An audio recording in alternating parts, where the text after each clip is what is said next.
নির্বাচনকালীন বলতে আমি বুঝিয়েছি যে তফসিল ঘোষণার পরবর্তী সময়টাকে আমি বলছি। নির্বাচনকালীন বলতে অন্য কোনো সরকারের কথা আমি বলি। এই সরকার তার নিরপেক্ষতার স্বার্থে আমি মনে করি যারাই রাজনীতি করতে চায়, শুধু ছাত্র উপদেষ্টারা না, আর যারাই চাইবে তাদেরই উচিত নির্বাচনের সময়টাতে না থাকা, যাতে করে কোনোভাবেই নির্বাচনটা প্রস্তাবিত না হয়। যেহেতু আমাদের মাননীয় প্রধান উপদেষ্টা বারবারই বলছেন যে আমরা ইতিহাসের একটা শ্রেষ্ঠ নির্বাচন উপহার দিতে চাই, আর সেটা আমরাও চাই। যেহেতু আমরা এই সরকারের অংশ, এই ঐতিহাসিক দায়িত্ব আমাদের উপরে থাকবে যদি নির্বাচনটা সুষ্ঠু না হয়।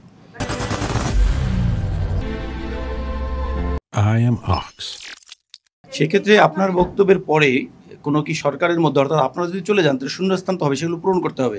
সেক্ষেত্রে সরকারের পক্ষ থেকে কোনো বক্তব্য আছে কি ইতিমধ্যে? সরকারের সিদ্ধান্ত, এবং এই বিষয়ে আসলে আমি টকশোতে র্যান্ডমলি কথার সময় বলেছি, এই বিষয়ে সরকারের ভিতরেও আমাদের চূড়ান্ত সিদ্ধান্ত হয়নি। সরকারের ভিতরে আমরা নিজেরা আলোচনা করব চূড়ান্ত একটা সিদ্ধান্ত।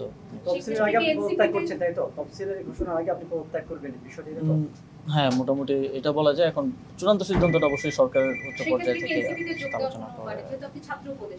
আমি এটা আগেও বলেছি যে এনসিপিতেই যোগ দিব, এইটা ধরে নেওয়া বা এটা একটা করাটা উচিত না। কারণ আমি এটা বিবেচনা করব আগে পরবর্তীতে।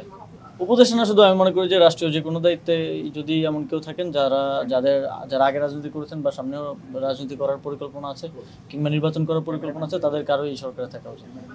নির্বাচন করার পরিকল্পনা কিংবা রাজনীতি করার পরিকল্পনা, শুধু নির্বাচন করলেই যে পক্ষপাত হইতে পারে এটা তো না।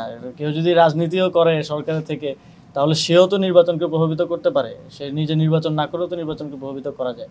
এখন পর্যন্ত তো জাতীয় এসপেক্টে যদি বলি, তাহলে না পারার পাল্লাটাই হয়তো ভারী। বাংলাদেশের মানুষ অভ্যুত্থানের সুফল পেয়েছে, তবে আমাদের সরকারের কতটা সুফল পেয়েছে, কিছু জায়গায় আমাদের অর্থনীতিতে অনেক ভালো হয়েছে, দ্রব্যমূল্য নিয়ন্ত্রণে আছে। এর বাইরেও গণঅভ্যুত্থানের আকাঙ্ক্ষার জায়গা থেকে অনেক আকাঙ্ক্ষাই পূরণ হয়নি, আবার অনেক আকাঙ্ক্ষাই এই সরকার পূরণ করার চেষ্টা করেছে। এটা আসলে জনগণ মূল্যায়নটা করলেই সবচেয়ে ভালো মূল্যায়নটা আসবে বলে আমি